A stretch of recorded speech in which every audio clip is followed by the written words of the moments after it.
नमस्कार दोस्तों, मैं हूं राकेश मंडल और आप देख रहे हैं मेरा लर्निंग पॉइंट यूट्यूब चैनल, जिसमें मैं आपको सी प्रोग्रामिंग के बारे में बता रहा हूं। जैसा कि आप जानते हैं, पिछली क्लास में मैंने सी प्रोग्रामिंग के बारे में बताया था और उसमें से कंप्यूटर लैंग्वेज क्या होता है, उसकी कितनी कैटेगरीज हैं, वो कितने टाइप के होते हैं, कब कब कौन कौन सा लैंग्वेज जो है यूज में लाया गया। ये मेरी दूसरी क्लास है और इस क्लास में मैं आपको बताऊंगा कि सी प्रोग्रामिंग के पहले, ठीक है, बिफोर सी प्रोग्रामिंग के पहले कौन कौन से लैंग्वेज जो है वो डेवलप किए गए थे और उन लैंग्वेज को बाद में यूज में क्यों नहीं लाया गया। बोर्ड में मैंने कुछ लैंग्वेजेस के नाम लिख रखे हैं, इनके बारे में अभी हम चर्चा करते हैं। ठीक है, तो आप देख सकते हैं मैंने लिखा है डेवलप्ड लैंग्वेजेस बिफोर सी। मतलब है कि सी प्रोग्रामिंग के पहले, जब तक सी नहीं आया था उसके पहले जो लोग जो हैं वो कौन सा लैंग्वेजेस, कंप्यूटर लैंग्वेजेस यूज कर रहे थे, और सबसे पहला लैंग्वेज कौन सा आया था।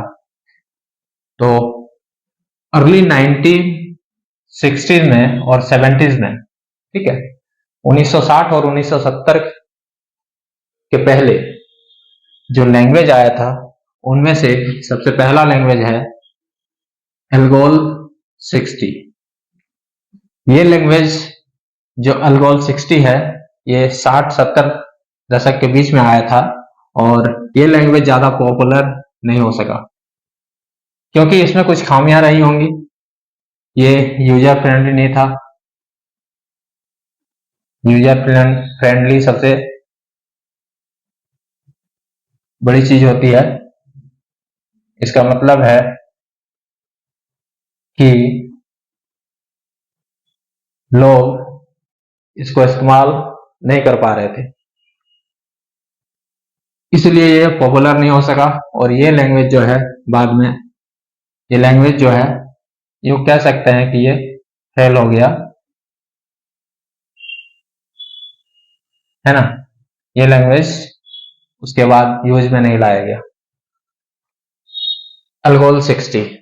अब आते हैं हम दूसरी लैंग्वेज के बारे में, जिसका नाम है सीपीएल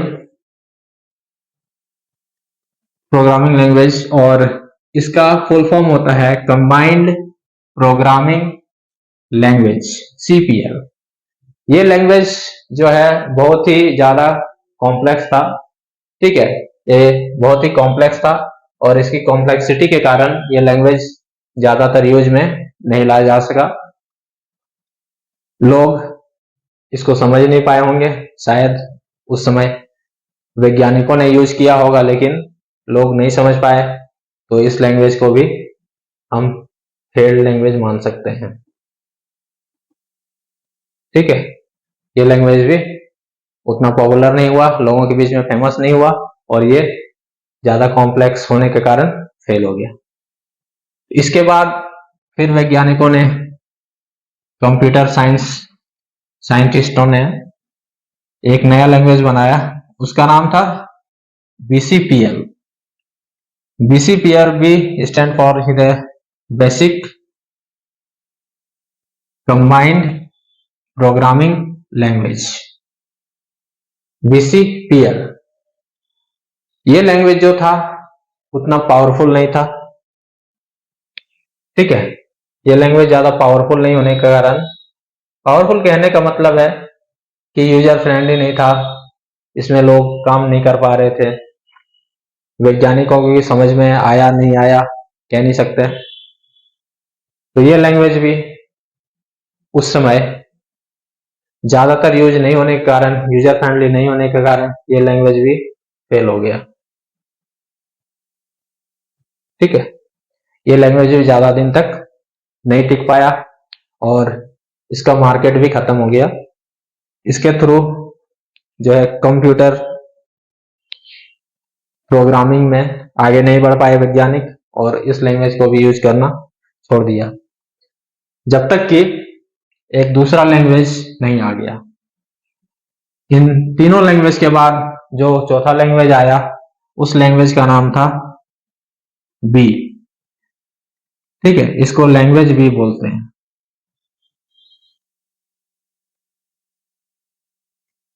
लैंग्वेज बी। और लैंग्वेज बी क्यों बोलते हैं मुझे नहीं पता, वैज्ञानिकों ने इसका नाम रखा, जिसने इसे बनाया, जिसने डेवलप किया, उसने इसका नाम लैंग्वेज बी रखा। और ये लैंग्वेज भी कुछ समय पश्चात जो है फेल हो गया, क्योंकि ये इनसफिशिएंट था, यूजफुल नहीं था, और कह सकते हैं कि यूजर फ्रेंडली नहीं था।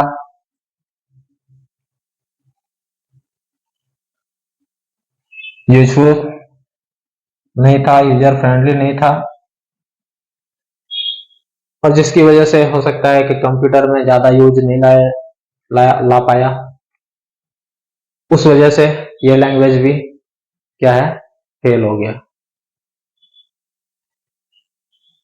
ठीक है, कहने का मतलब है ये सारे लैंग्वेजेस फेल हो रहे थे, उसका बहुत सारे कारण होते हैं। कोई भी चीज फेल होता है तो बहुत सारे कारण होते हैं। जैसे अभी आप लोग हम देख सकते हैं कि हमारे पास पहले एंड्रॉयड फोन आया, फिर iOS आया, उसके पहले नोकिया जो चल रहा था, है ना, नोकिया मोबाइल बंद हो गया एंड्रॉयड के आने के बाद, जो कि नोकिया सबसे बड़ी मार्केट थी दुनिया में मोबाइल के मामले में। जैसे ही क्या है, जैसे ही एंड्रॉयड फोन आया मार्केट में, और नोकिया ने एंड्रॉयड को अपनाया नहीं। एंड्रॉयड ऑपरेटिंग सिस्टम है, मोबाइल के लिए यूज होता है, आप जानते होंगे। और जैसे ही एंड्रॉयड फोन आया और नोकिया ने खुद को अपडेट नहीं किया, जिसके कारण नोकिया फोन जो है वो भी अभी फेल हो गया है, नोकिया कहीं नहीं दिख रही मार्केट में। उसके बाद जब ये सारे लैंग्वेजेस फेल होने लगे, तो साइंटिस्ट, कंप्यूटर साइंटिस्ट जो है वो तो लगे हुए थे कि भाई हमें तो कंप्यूटर प्रोग्रामिंग लैंग्वेजेस को डेवलप करना है समय के हिसाब से, क्योंकि आगे और भी, अभी तो एआई चल रहा है, लेकिन उस समय के साइंटिस्ट को समझ में नहीं आ रहा था। वो लोग लगे हुए थे सालों से, कई सालों से जो है डेवलप करने में। और फाइनली ठीक है, कुछ समय पश्चात 60s का दौर खत्म हो गया और 70s का दौर जब शुरू हुआ, 70 to 80 का दौर, तब एक सरफिरा साइंटिस्ट आया जिसका नाम जो था डेनिस ऋषि था।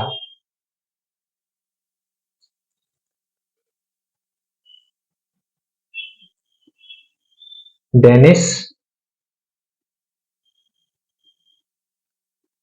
ऋषि, ये उस समय काम करता था बेल लैब में।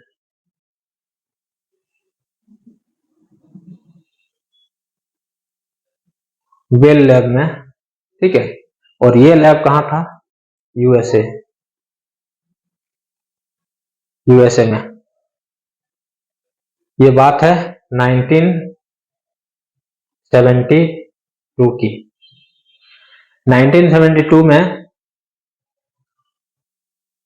काफी मेहनत के बाद डेनिस ऋषि ने एक लैंग्वेज डेवलप किया जिसका नाम इसने रखा सी।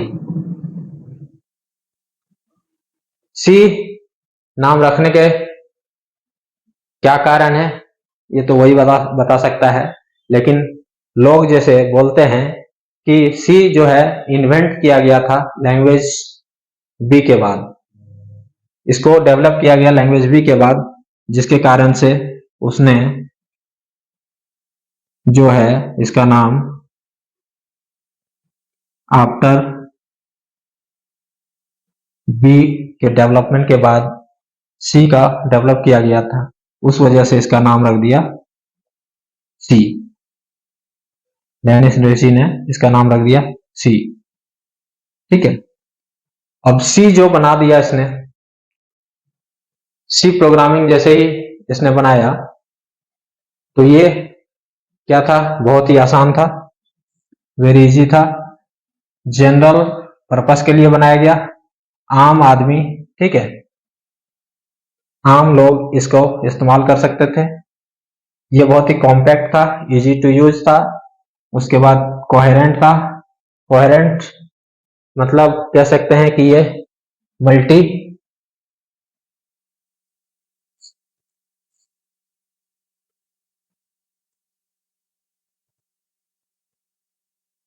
मल्टीपल प्लेटफॉर्म,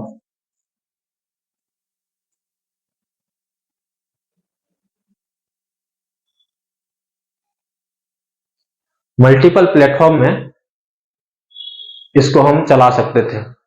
मतलब कोई भी ऑपरेटिंग सिस्टम, कोई भी कंप्यूटर में बड़ी आसानी से चल जाता था और बहुत ही इजी टू यूज था, यूजर फ्रेंडली था। एक साधारण इंसान भी इसके बारे में, सी के बारे में पढ़ के, उसकी चीजों के बारे में जान के, है ना, सी लैंग्वेज कैसे बनाए, कैसे उसको यूज करें, कैसे इसका इस्तेमाल करें, प्रोग्राम को कैसे लिखें, ये सारा चीज जान के इसको कोई भी प्रोग्रामिंग लिख सकता था। ये सिर्फ साइंटिस्टों की एक लैंग्वेज नहीं रह गई थी, ये आम लोगों की भाषा बन चुकी थी। तो इस वजह से ये बहुत ज्यादा पॉपुलर हो गया, है ना। सी जो है, सी लैंग्वेज वेरी पॉपुलर हो गया।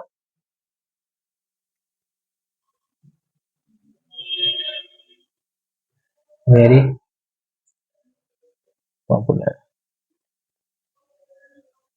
आम लोगों के बीच में बहुत ज्यादा पॉपुलर हो गया। इसीलिए जो है इस लैंग्वेज को, सी को बोलते हैं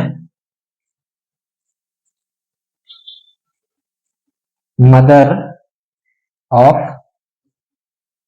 ऑल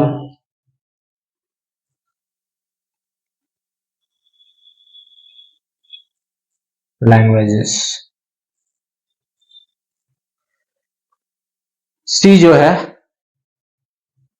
इतना ज्यादा फेमस हो गया लोगों के बीच में कि इसको सब भाषाओं की, कंप्यूटर के भाषाओं के का जनक कहा जाने लगा, उसकी मां कहा जाने लगा। और आज भी हम इसको मदर ऑफ ऑल लैंग्वेजेस बोलते हैं।